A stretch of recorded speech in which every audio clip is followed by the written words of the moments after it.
Thank you so much, Joseph. Our next reader is someone I've known for a long time and was in school with here many years ago. My friend Andy Douglas is up next.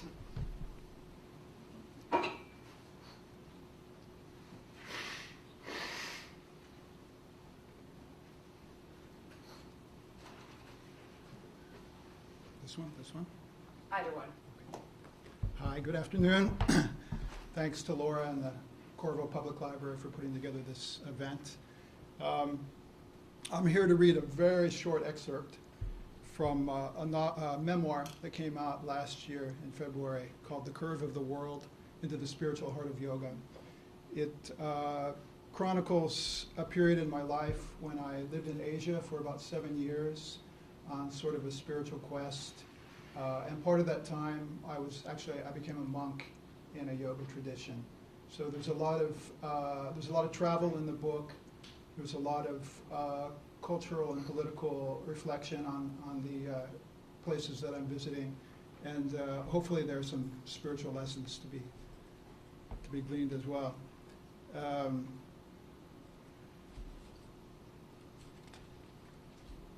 So again, I'm vying for the shortest meeting this afternoon. I'm timing everyone. We'll see. I started out in Bangkok when I first went to Asia, and I was living in a center for meditation with a couple of monks. And there's nothing like living with monks to really get your own practice moving along. I was quite inspired by that environment.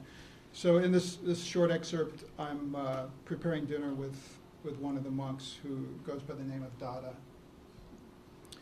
Most evenings, I helped prepare dinner in the kitchen at the back of the house, slicing layers of light green cabbage, dicing potatoes, mincing tiny green chilies.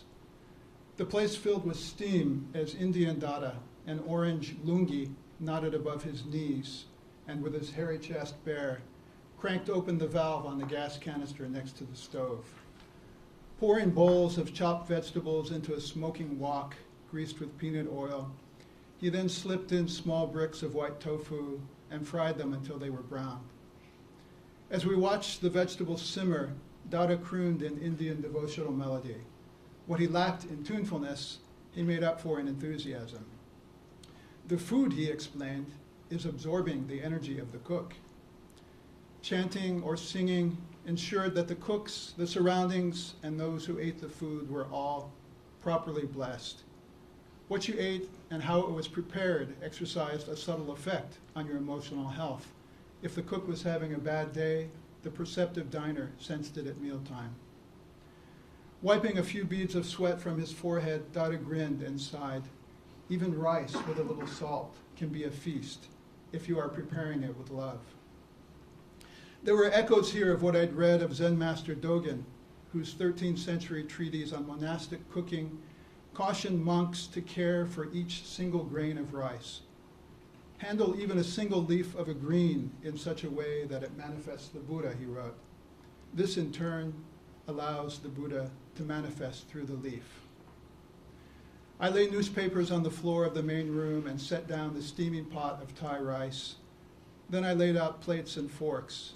The front screen door had come undone, and so, hoping to deny entry to the evening's mosquitoes, I latched it shut. As I returned to the kitchen to wipe clean the chopping block, I realized that this was the idea I longed to understand, how we make the world sacred through our intentions. Thanks.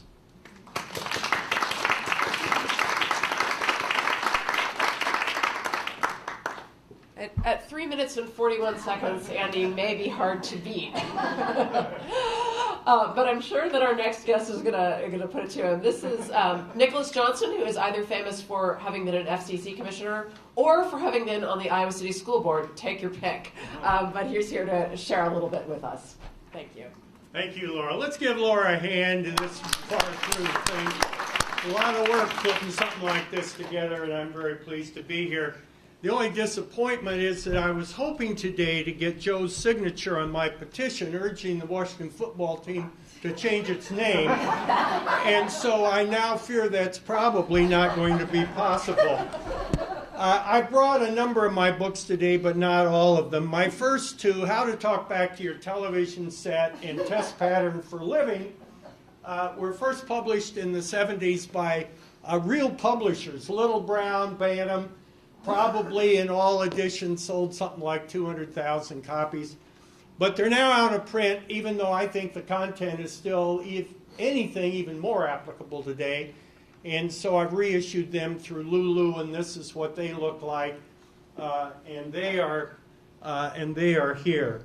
I have a blog, as some of you know, with now over more than 1,000 entries called From DC to Iowa. And I took all of those from 1 year, 2012, and that's a book. I took those from the presidential campaign in 2008, and that's in a book called Are We There Yet?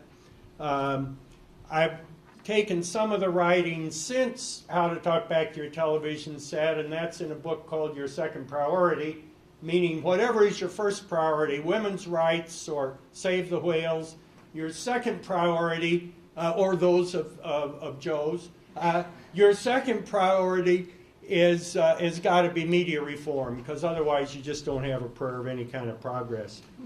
And there are a couple books that I've put my students writing in to try to give them a little step up the ladder as they leave law school. But I'm going to talk today about what do you mean and how do you know, which is a sampling of writing from my father and myself about general semantics that was created for an undergraduate first-year seminar that I was asked to teach. Especially for those of us in the words business, an understanding of general semantics is somewhere between very useful and absolutely essential in my view, and this is what that book looks like. Just out of curiosity, show of hands, how many of you have read any general semantics literature? All right? Oh, there are two or three. Okay, there was a time in my youth when this was the hottest subject in the country. There were study groups everywhere, lots of books written, and so forth. The principles are also more needed today than they were then. So I thought it was useful for the students, and they seem to think so as well. Here is how I've attempted to define general semantics in this book. That semantics is not about semantics as in the expression, you're just arguing about semantics. It's not about defining words or their historical etymology or cognates. It deals with language as human behavior. That is to say, what consequences flow from the fact that when we speak, we're really talking about something going on in this electrochemical soup inside our skulls. It has nothing to do with what's outside, or at least very, very little. And we confuse it with what we think we're talking about, and that leads to problems. Here is the, from now until I sit down, which will not be 3 minutes, but hopefully no more than 5, is the excerpt from the opening pages of What Do You Mean and How Do You Know? Ever wonder what caused that simple misunderstanding that resulted in your losing a relationship with someone who was once your same-sex or opposite-sex friend, lover, or family member? Are you sometimes frustrated because the life goals you've set for yourself seem to elude your grasp? Have you ever wanted to ask a professor, what on earth are you talking about? Listening to an angry talk show host, do you wonder where he gets his facts, if any? Do you sometimes have arguments over propositions that can't actually be proven one way or the other? Did you stop to think about what U.S. presidents mean by war and terrorism when they say we're in a war on terrorism?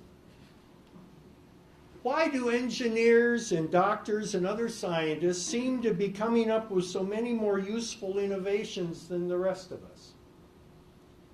These are just a few of the many questions and subjects with which general semantics can lend us a very helpful hand. As my father once put it, humankind, our species, is the only species that's able to talk itself into difficulties that would not otherwise exist. And yet, for the most part, we are no more conscious of the language through which we swim than fish are conscious of the waters through which they swim. General semantics borrows heavily from the language and process of science. How do scientific researchers use language, and why, and with what effect? What can we learn from them about our own use of language in daily life? Is general semantics an all-purpose cure-all for everything from baldness to ingrown toenails? No. If you break your leg during a ski trip, general semantics won't mend it. On the other hand, if someone, as we say, broke your heart during that ski holiday, general semantics might be of some help in either reestablishing the relationship or mending your broken heart. General semantics can help you with a great many aspects of everyday living. Your relationships with family members and friends, setting and achieving reasonable and attainable goals, getting the most from your education, improving your understanding as a citizen of public policy issues, your effectiveness in the workplace, in other words, your life. We all have our ups and downs, our good days and our bad days. And just because you're depressed doesn't mean you don't have real problems. However, to the extent we are talking ourselves into depression that would not otherwise exist, general semantics may offer us ways of talking ourselves back out again. Reading and then asking yourself and others, what do you mean? And how do you know? Can help. Thank you.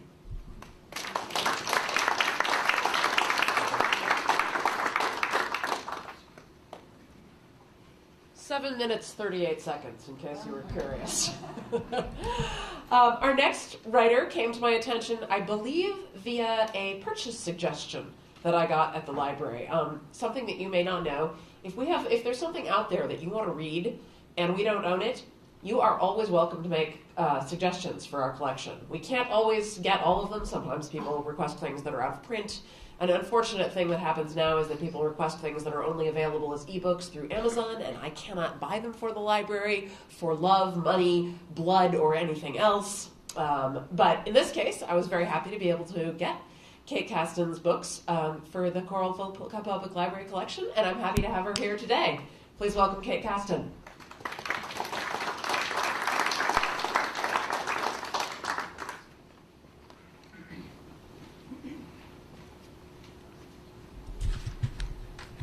Well, I really am so happy to be here. This is a wonderful event, especially for a self-published writer. I have three novels and one book of fairy tales for adults, and I've got them all here today. But I'm going to read from the most current novel, and this novel is called Better Days, and it is about an Iowa farm couple named Helen and Cal Earlywine, who are in their 70s. And in the part that I'm going to read, Helen and Cal are at a meeting called by a formidable person in their community. Her name is Nancy Bannister, and she is the local town booster. Nancy is one of those people, you may know someone like this, who, when they get an idea for a project, it is going to happen. It does not matter how many people are against it, it's happening. You do not prevail against a Nancy Bannister. And Cal Earlywine, one of the protagonists, can't stand her. Nancy's latest project is that she's decided that to bring prosperity to their area, the town should build a corn maze park on a local farmland. And she has her heart set on the perfect location, which is a 23-acre field owned by Cal and Helen Earlywine. Now, this just happens to be the field where their beloved son Tom died 26 years before. So it is, in other words, hallowed ground. But this little detail is not going to deter Nancy from getting her mitts on this piece of land. So I'm going to read from the part where she has called a meeting of Cal and Helen and Garland Spong, who is a local banker who, on principle, disagrees with anything anybody says. And also the mayor, George Massey, who tends to sort of meander off the topic. So Nancy has brought these people together for a meeting to discuss her great idea of a corn maze. Okay, this is Nancy. I thought, since I'm the one who had the crazy idea, I would help us get going by laying out some thoughts that I've been hearing from people around the county. However, I'm only going to play the role of facilitator. She sat down. Because really, we want a full hearing of people's thoughts and concerns. There are no bad ideas. Now, we're expecting one more person, but he seems to have gotten delayed, so, oh, here he is. Deputy Sheriff Robbie Peterson loped into the room, his thumbs in the pockets of his low-slung jeans. He spit a wad of tobacco into the wastebasket before taking a seat opposite Garland's Spong. Once seated, Cal wondered how in hell Nancy Bannister had managed to strong-arm Robbie Peterson into coming to the meeting, and for what reason. Robbie wasn't exactly the most civic-minded or reliable of Dunlop's citizens. "No, thanks," Robbie said to Nancy's offer of coffee.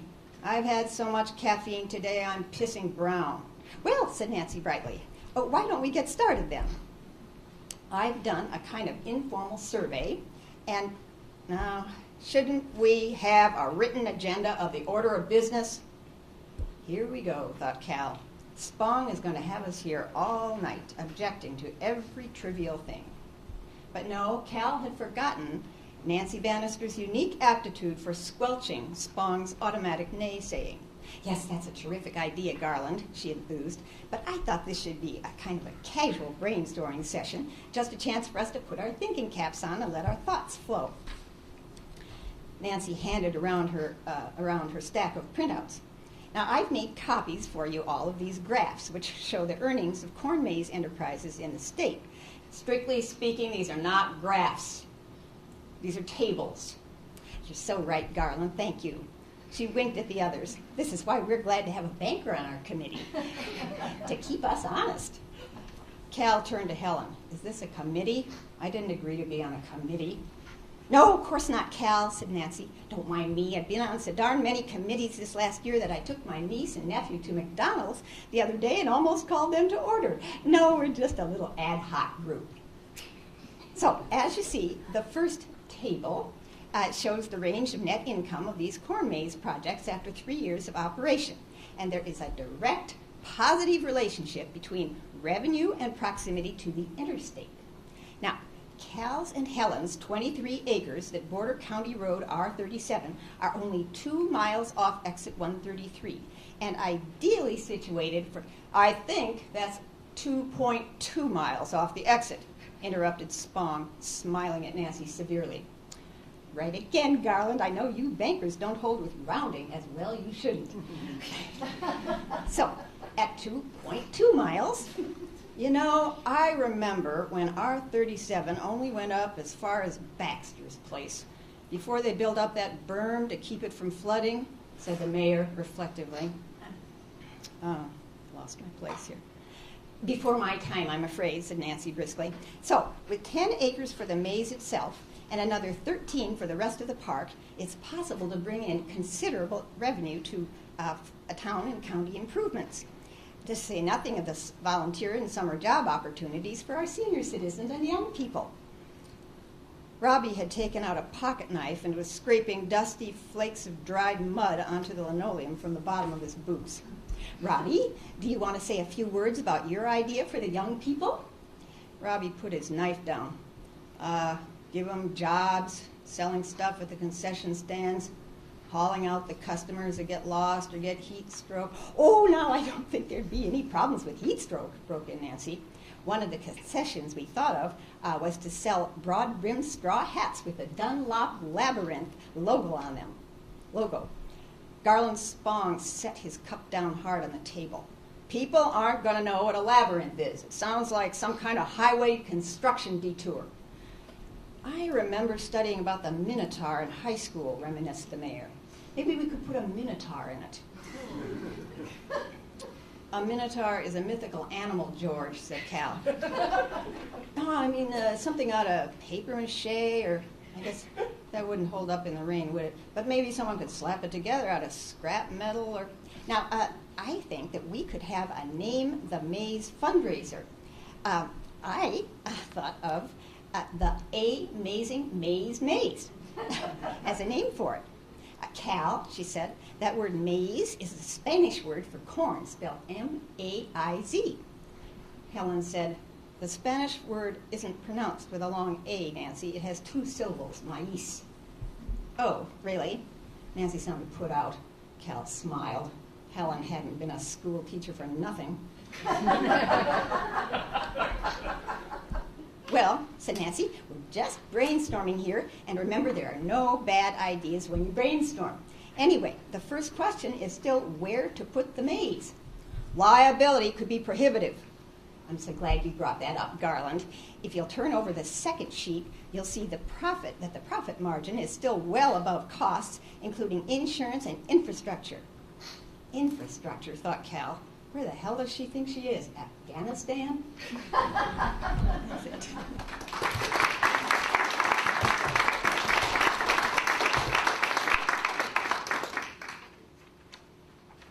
I don't know about the rest of you, but I'm pretty sure I've lived in that town.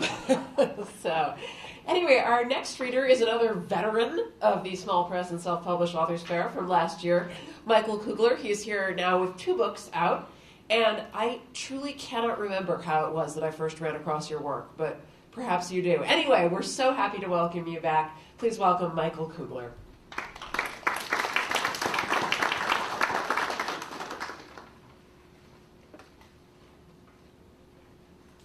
She ran across my work because I came and begged her to put it in the library.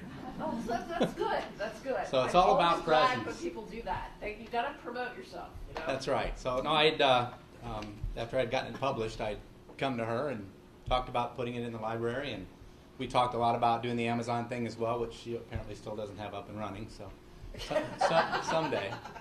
So no, my name is Mike Kugler. I actually have 3 books out, 2 collaborations. With a couple of other wonderful co-authors, one of whom is a history professor at Kirkwood Community College, another one who is a pediatric orthopedic surgeon in Aurora, Colorado. We put it together. It took us 10 years to write the first one. Once we found a publisher, it took us 10 months to write the second one. So we're currently working on the third one, but kind of in the same vein, we're doing our own projects as well. One of those projects, our publisher, Karen Matibe out of Dallas, Texas, Embedzi Publishing, had the idea last fall to just put some horror stories together, some paranormal, just really warped stuff from the authors that she has in her stable. And she put out the call to come up with these short stories. And I don't write short. Hade's Gambit is the first one, and it rings in at about 250,000 words. Rise of Cain is a little shorter by about 100 pages, so it's still about 200,000 words. When I asked her how long she wanted these stories, 3,000 to 5,000. Right. That's a title for me. So it was a challenge. So I started putting it together, and I'm really big on character development. I love developing characters. I'll write characters before I even get into what I want the book to be. I'll just create sketches, and I do a lot of people watching. And I was at Icon last November, and I saw a bunch of people just walking around in their cosplay outfits, and I'm sitting there while I'm trying to sell books, and I'm also making, or doing character sketches as well. What makes this person tick? So I like to delve into these people. And there's no perfect character out there. There's no perfectly good character. There's no perfectly bad character. Everybody has a mix. So what I did in this is I've got 2 stories in this this compilation is called Sadistic Shorts, Tales from the Devil's Drawers. And we have a guy with underwear on it that is vaguely satanic. So yeah, when we put this together, we really put it together on a lark. We didn't expect to do anything with it. It was fun. It was a good time. And it came out last Halloween, and really just, a few people bought it here and there. And then Karen contacts us a couple of weeks ago, and she says, "You're never going to believe this." She said in the month of March, it sold over 200 copies. We'd done nothing to promote it. It moved up to number 27 on Kindle's list of short story horror stories, and as of this morning, it is at number 11. So I don't know who's buying it, but apparently we're screwed up enough that a lot of people really want to see what we had to say. So what I'm going to read out of is a little bit out of one of the ones I did. It's called Jigsaw, and in 9-10 pages, what I'm trying to convey is just really getting over the top with this particular character who's in high school and really is just having a rough time of it. But I like the supernatural. I like the horror aspect of it. So rather than go along the lines of today's real horrors, I try to take this to a different level. The solitary candle was the only light in the room, creating shadow demons that danced about the walls as the teenage boy set his treasure down upon the old card table. Pushing often taped black-rimmed glasses back along the bridge of his nose, he sat down heavily on the battered wooden bar stool that he had retrieved from his mother's kitchen. Looking at the lid of the box, he managed a crooked smile, and a chuckle that came from him was anything but humorous. It was time to begin. His given name was William Robert, but everybody usually just called him Billy Bob. Of course, that was only when they were being nice, which wasn't very often. In truth, it was one of the easier nicknames to take, although he still despised it. Most of the other taunts, Four Eyes, Needle Nose, Zit Face, and others that were worse, were much more difficult for his battered psyche to handle. It could be argued, however, that William Robert only had himself to blame. For William Robert transcended the standard look of the typical high school nerd. He personified the stereotype with his bulging pocket protector, his thick tape glasses, and complexion marred with a serious case of acne. He then took it to another level altogether by adding purple high-top Chuck Taylors, tan pants, usually polyester, that rarely made it past mid-calf, and a white short-sleeved button-down shirt that always had ink stains around the pockets.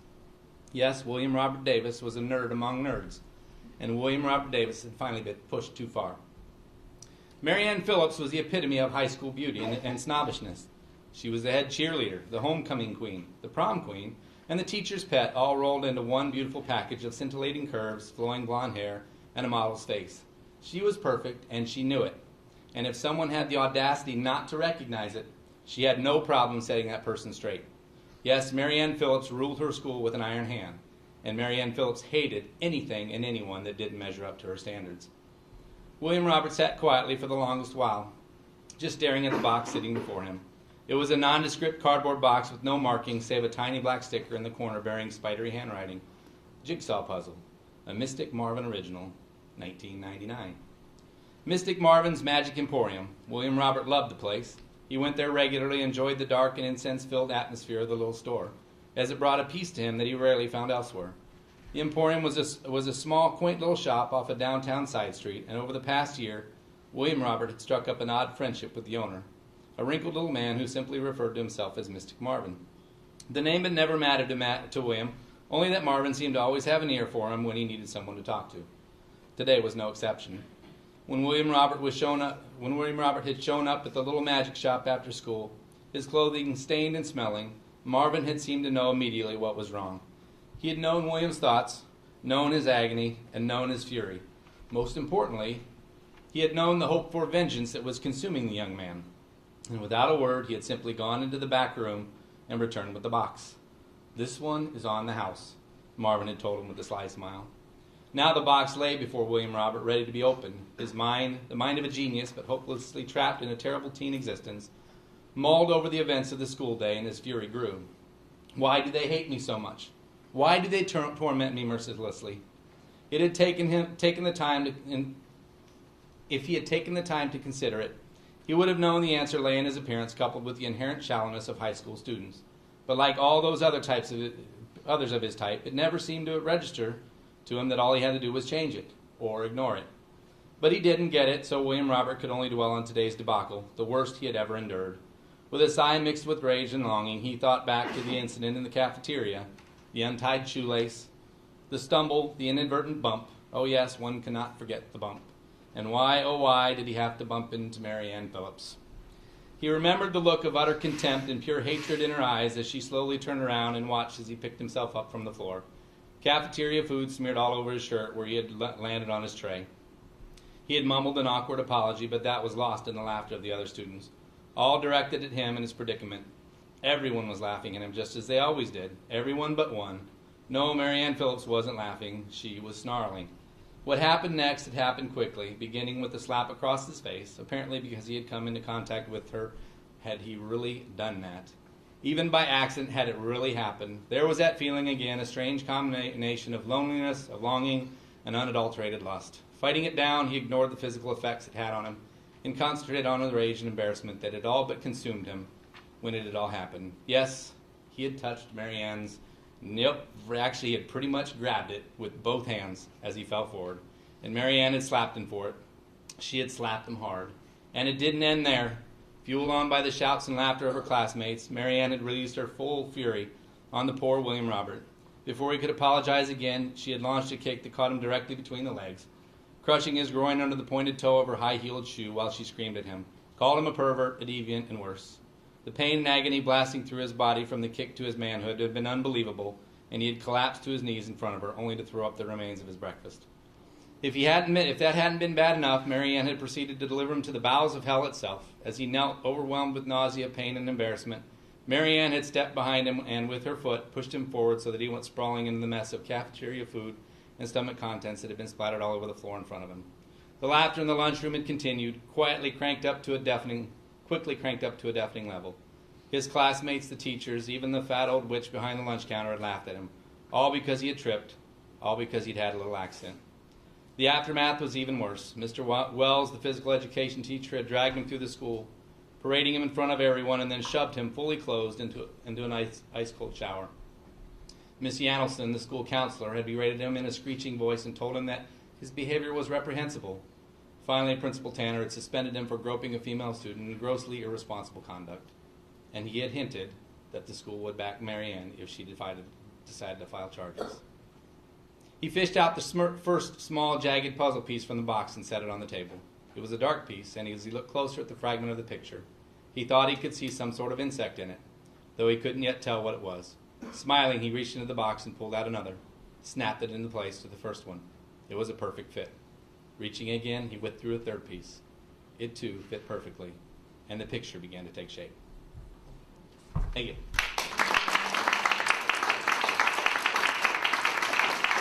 Thank you so much, Michael.